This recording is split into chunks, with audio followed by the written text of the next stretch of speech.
We continue this discussion with Gilbert Doctorow, Russian affairs expert located in Brussels, and also Keith Vaz, Chairman, Integration Foundation, located in London. I wanted to talk to you, Keith Vaz, about the European inclusion in peace talks. Zelenskyy has called for more European effort in ending this war. What's your views? Is Europe doing enough? To make sure that this happens. Remember, it's always been a joint venture. It's always been the United States and the European Union and Britain, because we're outside, working together in order to support Zelenskyy. What's been very interesting is what's been coming out of London. People like Boris Johnson, who one would think would be quite close to Trump and the Republican Party, coming out saying Zelenskyy is not a dictator, we need to support it. Trump is only saying this in order to get attention for this particular issue, and now we can move on. It was always going to end. You cannot have a discussion about Ukraine without Ukraine. Of course, Trump likes to deal on a much higher level and probably doesn't rate Zelenskyy as in terms of being a world leader. He wants to deal with Putin. His big photo call is definitely going to be handshaking with Putin in Riyadh or somewhere else like that. That's what he really wants. He is a news grabber, a headline grabber. So he had to include Zelenskyy because this week, both Keir Starmer and Emmanuel Macron are visiting the United States. They are both going to tell him that unless we work together, we are not going to achieve a long-lasting peace in the area. And that is why he's got to do this. He simply cannot ignore Ukraine. Remember what he promised? He said on day one of my election as president, he was going to end the war in Ukraine. 30 days have now gone. Nothing really substantial has happened. Yes. So he needs to get going. Zelenskyy has got to be included. The European Union has got to be included. You're not going to get a peace unless all these people are involved.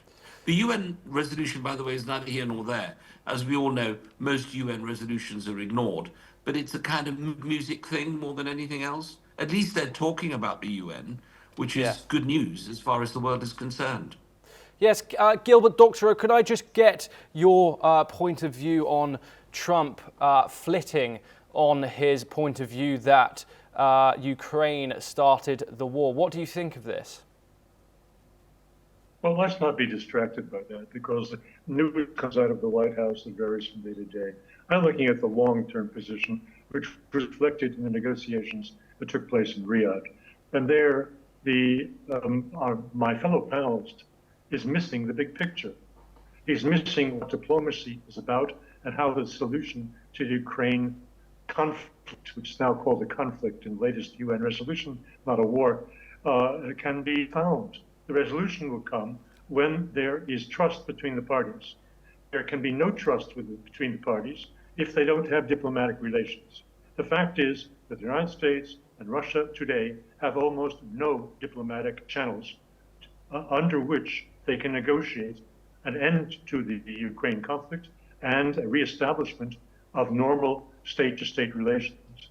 Therefore, the meeting at Riyadh is indicative of the way out, and the way out has no room at this stage for European and Ukrainian participation, because the first stage is to reestablish the diplomatic tools to negotiate anything. That means restoring the US and Russian respective embassies to full functionality. They now are unfunctional, non-functional. There are no ambassadors, they have skeletal staff. The Russian embassy in the United States has no bank accounts that are workable to pay any employees. This is untenable. And Mr. Zelenskyy's view of this and Kallas's view from the EU, von der Leyen, are totally irrelevant, as are the comments of my fellow panelists. First, you establish diplomatic relations.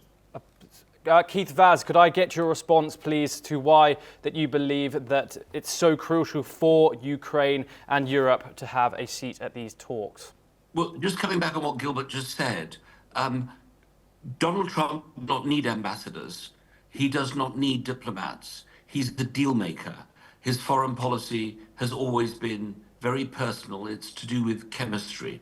So, although, of course, the functioning of embassies matter, actually he makes the deals himself. He is dying to go over to Riyadh, shake Putin's hand, as he was with other leaders. So I don't think that this infrastructure really matters to someone like Donald Trump. He is unique in the history of diplomacy. And I've been a Foreign Office minister covering Ukraine. Of course, I know the importance of diplomats, but Donald Trump just isn't in the sphere as far as these issues are concerned.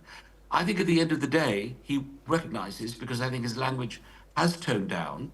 I don't think Zelenskyy was unduly critical by saying that the information getting to Trump was not a full set of information.